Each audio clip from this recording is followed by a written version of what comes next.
Hi guys, ఇది LV room అంటే electrical room, ఇంటికాడ ఎలక్ట్రికల్ రూమ్ అనొచ్చు. ఇది ఎలక్ట్రికల్ రూమ్లో ఉన్న సిలిండర్, ఫైర్ సిలిండర్. దీని నుంచి కూడా సేమ్ పౌడర్ వస్తుంది చూడండి.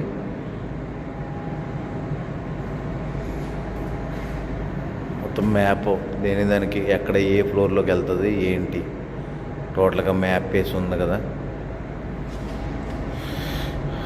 మొత్తం బిల్డింగ్ అంతా ఎక్కడెక్కడ ఎస్ఎండిపిలకి వెళ్తుంది ఏంటి మొత్తం బిల్డింగ్ మ్యాప్. ఓకేనా? ఎస్.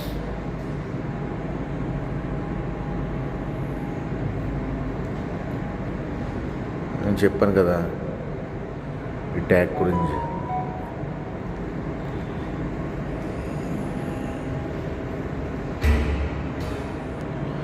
ఇది కెపాసిటర్ బ్యాంక్ అంటారు. కెపాసిటర్ బ్యాంక్ ఏంటంటే ఇప్పుడు దీంట్లోకి ఇక్కడికి ఎలక్ట్రికల్ రూమ్లోకి అంటే ఎల్వి రూమ్లోకి పవర్ వస్తుంది బల్దియా నుంచి పవర్ వస్తే అంటే మినిమం పవర్ వస్తుంది అన్నమాట. మినిమం పవర్ వచ్చిన తర్వాత ఇది కెపాసిటర్ బ్యాంక్ అంటే ఇది ఇంకా ఎక్కువ అంటే దాన్ని పవర్ని బూస్టింగ్ చేస్తుంది అన్నమాట. అంటే బూస్టింగ్ అంటే ఇప్పుడు పవర్ని అంటే ఫోర్స్ చేస్తుంది, అంటే పంపుతుంది, ఎక్కువగా పంపుతుంది అన్నమాట. అంటే ఎదరగా మూవ్ ఎక్కువ చేయడం కోసం ఇది కెపాసిటర్ బ్యాంక్ అనేది యూజ్ చేస్తారు. దుబాయ్లో ప్రతి బిల్డింగ్లో కూడా అపార్ట్మెంట్స్ బిల్డింగ్లో మొత్తం కంపల్సరీ ఉంటుంది, ఉండకుండా ఉండదు కెపాసిటర్ బ్యాంక్ అంటేనే పవర్ని ఎదరకు మూవ్ చేసి తీసుకెళ్ళేది. దీన్ని కెపాసిటర్ బ్యాంక్ అంటారు. ఓకే, దీన్ని అప్పుడప్పుడు సర్వీసింగ్ చేస్తాం. దీని వీడియో కూడా తర్వాత నేను అప్లోడ్ చేస్తాను, సరేనా? ఇదిగో బస్ బార్ ద్వారా వెళ్ళి చూడండి. కేబుల్ ఉండవు, ఇంకా కేబుల్ లేకుండా బస్ బార్ ద్వారాగా అది అలా బయటికి వెళ్ళింది.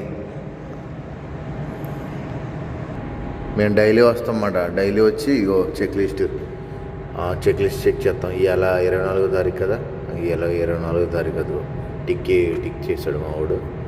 ఇవాళ 24వ తారీఖు. ఓకే, ఇదిగోండి ఇక్కడి నుంచి వెళ్ళింది కదా, ఇదిగో బస్ బార్ దాంట్లోనే ఉంటాయి కేబుల్స్ లాగా పట్టి టైప్లో ఉంటాయి. బస్ బార్ అంటే తెలియదు లేకుండా ఉండదు. అయ్యో అలా వెళ్ళి అక్కడి నుంచి పైకి వెళ్ళిపోయింది అన్నమాట. అక్కడికి రూప్ టాప్ దాకా వెళ్ళింది. అంటే మొత్తం 14